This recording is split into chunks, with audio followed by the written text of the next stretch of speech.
On this episode of Captain's Tales,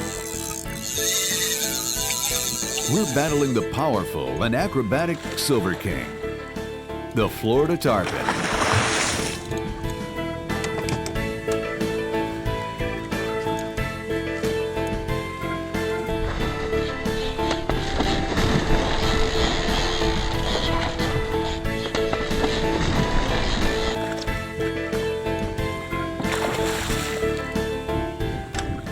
A lot heavier than he appears.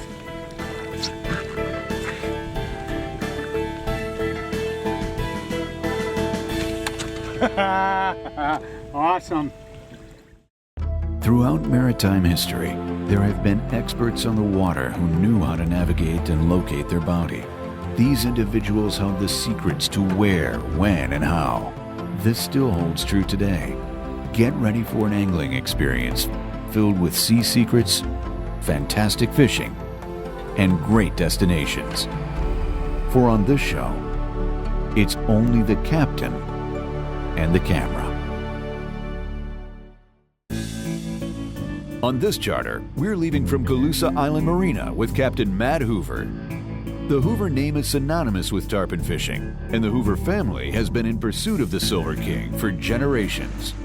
So on this trip, tarpon is our target in the nearshore Goodland area of the 10,000 Islands. It's a threadfin herring. You can see the thread. They kind of look like a little tarpon. I can't leave him out of the water too long, he'll croak. But you just take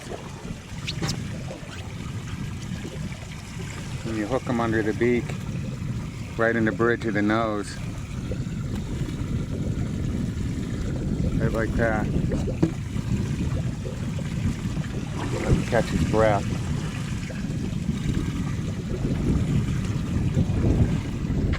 And give him a little toss.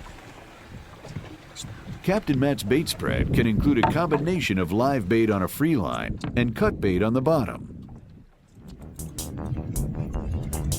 We've been here about 10 minutes and got our first hookup.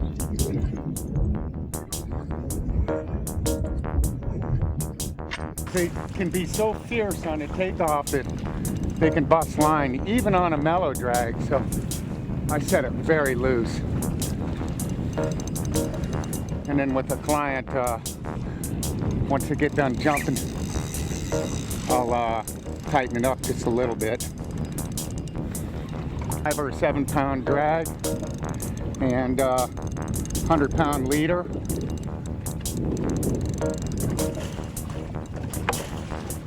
Kind of sloppy this morning, and I didn't expect to strike that quick.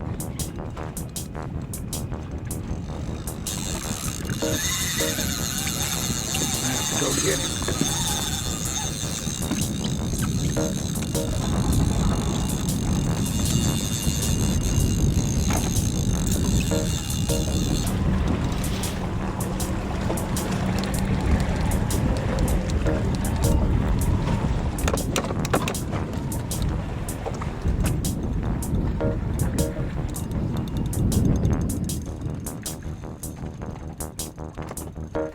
Now we got him closer to the boat.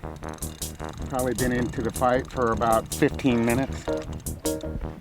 This is the part where I call it the slugfest. You just do your down and dirty, take your time.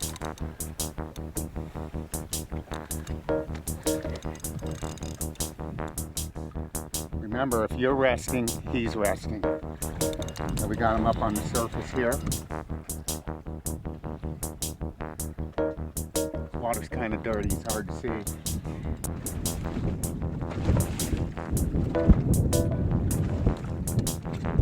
The line tension and rod angles are techniques to master for a successful tarpon fight. But even with experience, sometimes the hook pulls or leader breaks. I made a mistake by touching the reel at the wrong time. The tarpon surged. You know, so if you're going to cheat the spool, in other words, grab it, just know when to let go of it.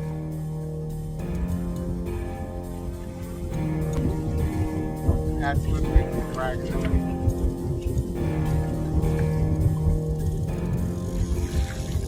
The rule of thumb, say when they, whoever they are, say that when a tarpon is over 50 pounds, he's no longer a baby. I think if you go anywhere in North America and catch a 50-pound fish, you don't have to embellish it. That's just a big fish.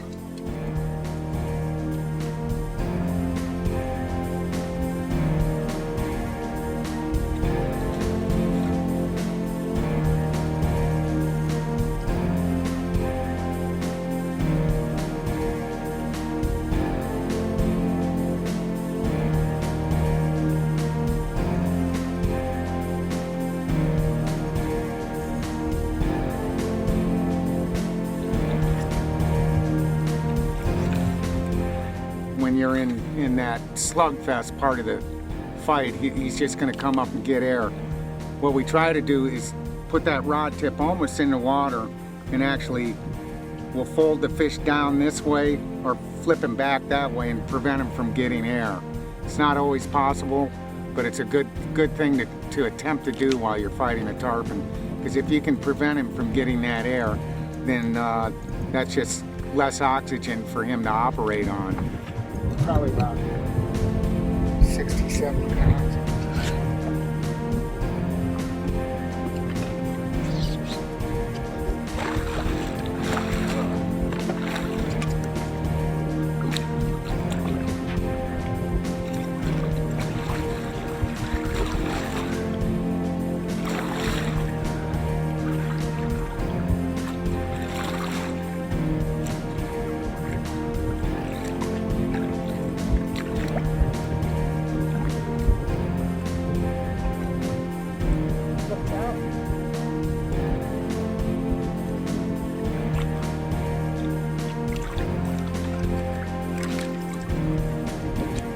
Yeah!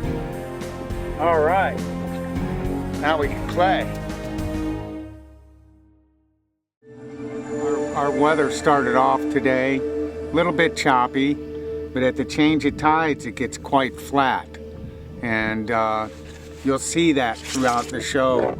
It just gets slick calm, and then when the tide changes, the sea breeze picks in, and it'll look like a completely different day. And that tide starts cranking, the fish will start feeding again, but it gets a little bit choppy. So we can have 3 different kinds of water in a matter of 6 to 8 hours. You'll be fishing,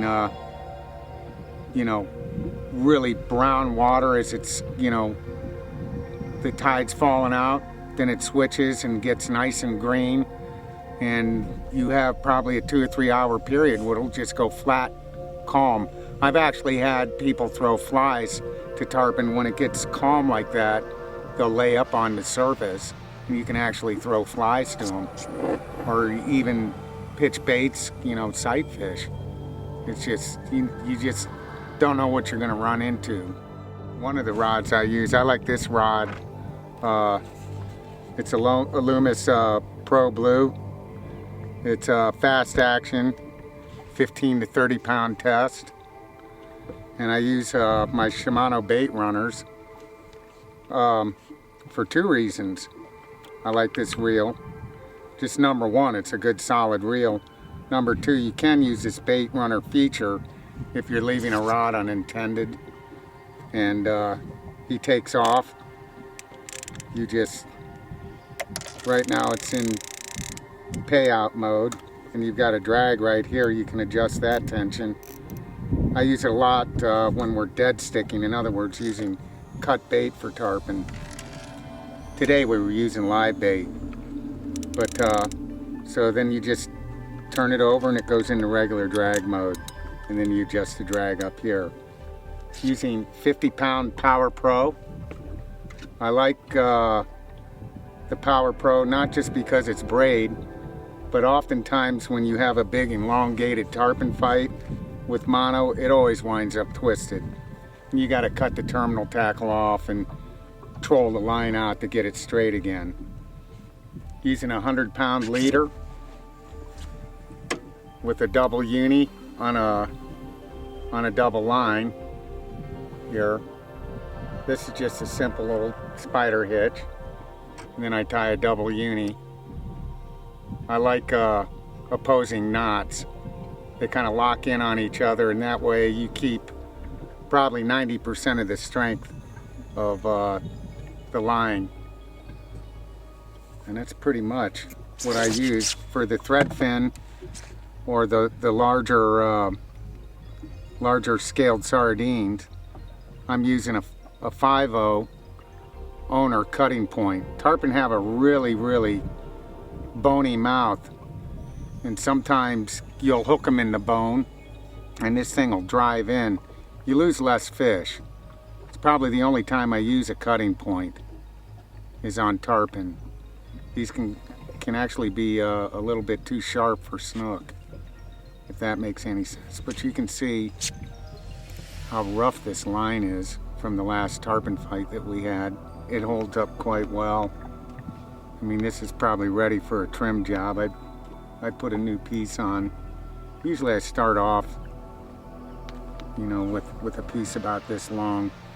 Depends on what I'm going to be doing. Some of the tarpon out there were rolling out in front of the boat, and this is a good, what we call a pitch rod. You can use a short leader like this and then actually pitch the bait out in front of him. A lot of people think that the tarpon are, you know, just in the backcountry, and often that's true. They were probably back there today, but having been out every day for this week, you kind of know when the weather gets sweet. And offshore, maybe 3-4 miles, they'll be schooling out there, and the thread fin, like what we were using for bait today, will come in close to shore, and those fish will follow it and just have a feast. So we pretty much know what the weather's going to be like the next day, and we'll go out there and, you know, get after those fish, because there's just so many of them that they're easier to target. Typically we catch tarpon in this area in March, April, and May. I have seen them come in as early as the last 2 weeks in February. It all depends on weather, and I mean, this is this fishery really is dependent on weather. We've had some very rough years where it just blows hard every day. They just don't seem to like it, and with every passing front they move north. Like right now we're in the heart of our season, and because we've had 2 major cold fronts this spring, there's already tarpon in a big way showing up in Fort Myers and Charlotte Harbor. They move north and just keep moving with every passing cold front. But our tarpon season is typically March, April, and May are our best months. I'll catch tarpon to mid-June if it doesn't get too hot. Seems like once it hits 90, that water temperature approaches 90 degrees, probably, you know, it starts getting past 86, more like 90, they're gone. They start heading north. The water's a little bit cooler.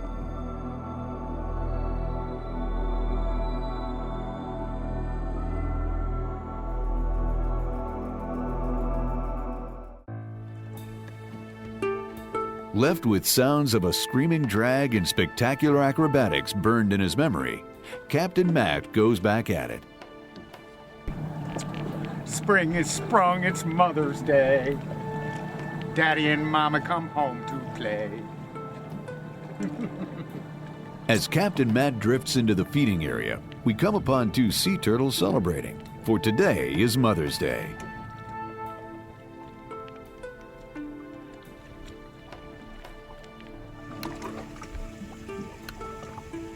Gotta sit and wait. It's like sitting in a tree stand, waiting for a big buck to come along. That's what I always tell everybody. Big game. They don't grow on trees, so you just gotta be where you think they're gonna be and put the right spread out for them.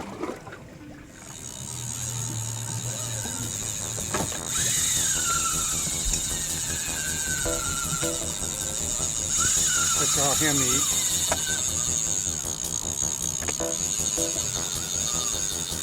It's getting ready to put out another bait. I saw the flash, was able to get to the rod before it even came tight.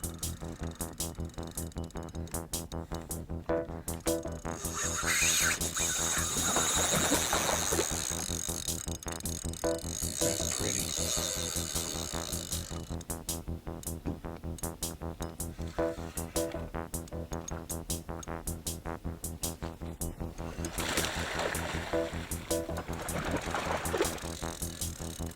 Trying to make him spin the boat. See the boat? He's turning the boat.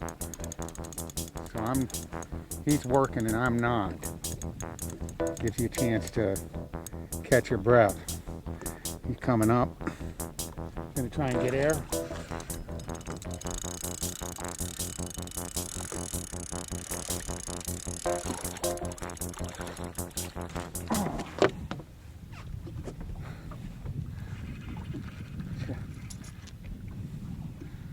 The hook pulled. Bummer. Oh well, we'll just have to get another one. Captain Matt goes back at it. Tarpon fishing is very addictive.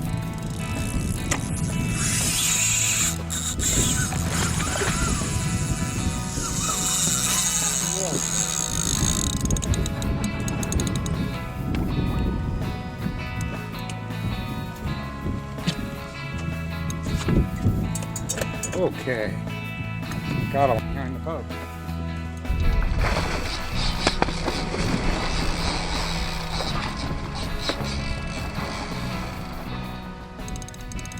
That was pretty. You gotta be careful with braid next to the boat when they're close. It's got no stretch. That's one downfall for it. So you better have long arms. Mine aren't very long. I busted off quite a few. Right here.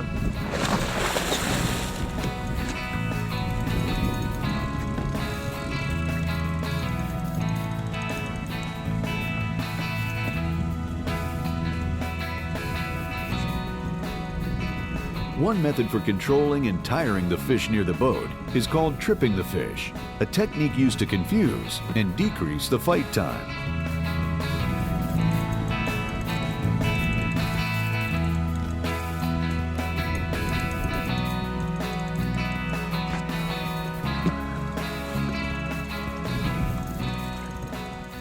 I'd have to say that if you catch 2 out of 5, you're doing well. You know, we did 2 for 7. So, and one was just a hit and he was gone. So we were pretty close to average. I've had days where you catch them all just by the grace of God. So today was awesome. 7 fish on, you can't complain about that.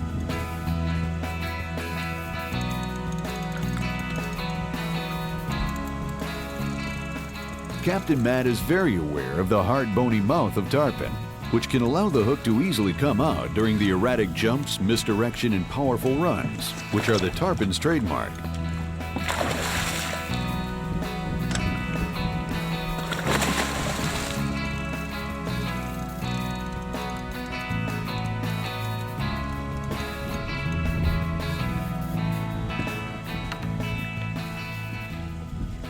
I'd say about 60, 75 pounds. He's fat for his length.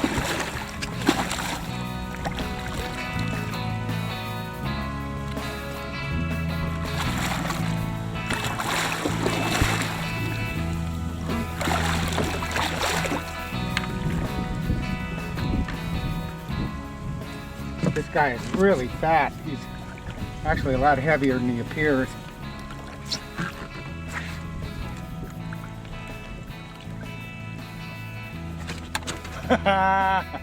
Awesome.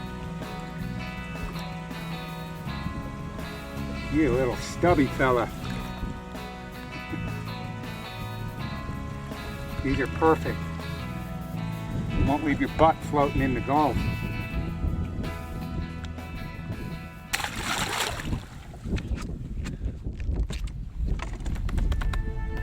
Yay. Try one more fishing spot online.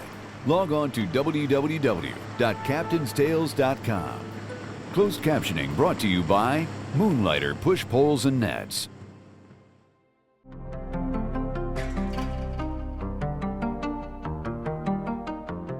Join us again next week for another episode of Captain's Tales and try one more fishing spot online. Log on to www.captainstales.com.